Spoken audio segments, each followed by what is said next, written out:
शिवसेना भाजपचं तत्कालीन सरकार आल्यानंतर माननीय दीपक केसरकर, विनायक राऊत आणि मी ही सिंधुरत्न ही योजना, बांधा ते चांदा ही योजना दीपक केसरकरांच्या पुढाकारानं त्यावेळी आम्ही मंत्री महोदय तेव्हा अर्थमंत्री त्यांच्याकडे मागणी केली आणि अर्थमंत्र्यांनी त्यामध्ये चांदा म्हणजे चंद्रपूर हा जिल्हा घेण्याचं सांगितलं आणि ह्या योजना त्यावेळी मंजूर झाली.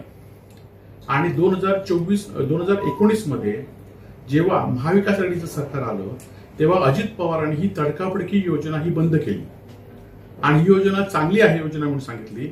आणि नंतर विनायक राऊत, मी उद्धव बाळासाहेब ठाकरेंकडे गेलो आणि त्याला सांगितलं की ही योजना बांधा ते चांदा योजना ही चांगली योजना आहे. ही राऊत साहेबांच्या पुढाकारात नंतर रत्नागिरी हा जिल्हा त्या योजनेमध्ये आला आणि रत्नसिंधू योजना झाली. या बैठकीच्या पहिल्या बैठकीमध्ये अजित पवार यांनी उद्धवजींच्या समोर सांगितलं की ही योजना दिली तर सगळ्या जिल्ह्यात योजना करा, एका जिल्ह्यासाठी कशी देता येईल.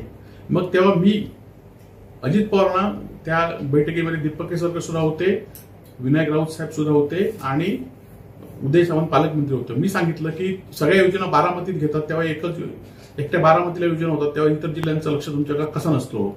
120 कोटीचं एसटी महामंडळ एसटीचं वर्कशॉप हे फक्त बारामती तालुक्यासाठी केलंय आणि त्यानंतर उद्धवजींनी यामध्ये हस्तक्षेप करून ही योजना झालीच पाहिजे म्हणून सांगितलं आणि त्यावेळी योजनेसाठी 300 कोटी रुपये मंजूर करण्यात आले. खरं तर ती योजना नंतर दुर्दैवाने आमचं सरकार असताना योजना सुरू झाली, त्याचा लाभ सुरू झाला. दुर्दैवाने गेल्या 2 वर्षामध्ये या योजनेसाठी थोडे पैसे आले. आज दशावतारी कलाकारांना असून देत, MSCBचे अनेक प्रश्न असून देत, आज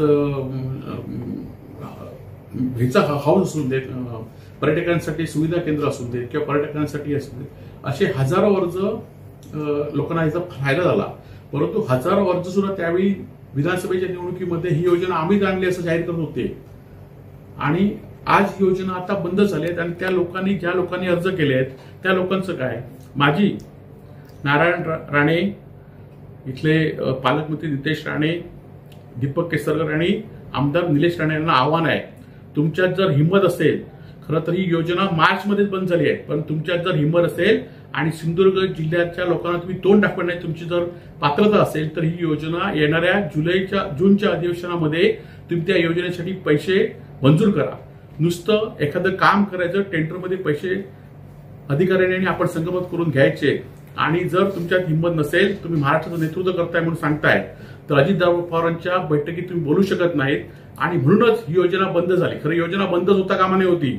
योजनेचं स्वरूप अनेक वर्ष चालू राहिलं पाहिजे होतं. योजनेचं अजूनही अनेक प्रस्ताव प्रलंबित आहेत.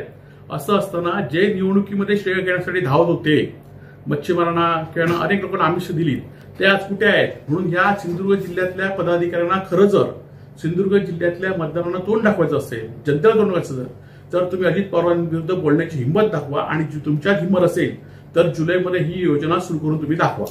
ही सिंधुरत्न योजना ही बंद होते, इथल्या राज्यकर्त्यांचं अपयश म्हणायचं नाही. ह्या राज्यकर्ते हे अजित पवार समोर बोलू शकत नाहीत म्हणून ही योजना बंद होते.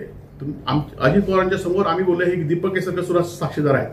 अजित पवारांना आम्ही सांगितलं की योजना जर तुमच्या बारामतीत एखादी योजना सुरू होते तर आमच्या सिंधुदुर्ग जिल्ह्यात झाली पाहिजेत आणि सुदैवाने त्यावेळी उद्धवजी ठाकरे मुख्यमंत्री असल्यामुळे ह्या योजनेसाठी पुन्हा 500 कोटी मिळालेत. याला आज सत्तेत असलेले दीपक केसरकर आणि उदय सामंत हे साक्षीदार आहेत त्या बैठकीचे.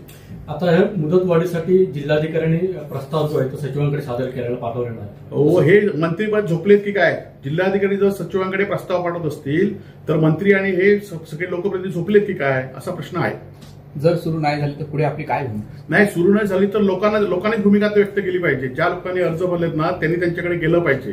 कारण विरोधी पक्षाने एखादी भूमिका घेतली तर विरोधी पक्षाच्या घरावर येण्याचं आव्हान हे राणे सांगतायत की एखादी भूमिका मांडली तर आम्ही पहिले तुमच्या घरात आम्ही तुमच्या घरावर येऊ, आम्ही तुम्हाला ते धमकी देऊ. त्यामुळे जनतेने याचा विचार केला पाहिजे आणि जनतेने त्यांना जाब विचारला पाहिजे.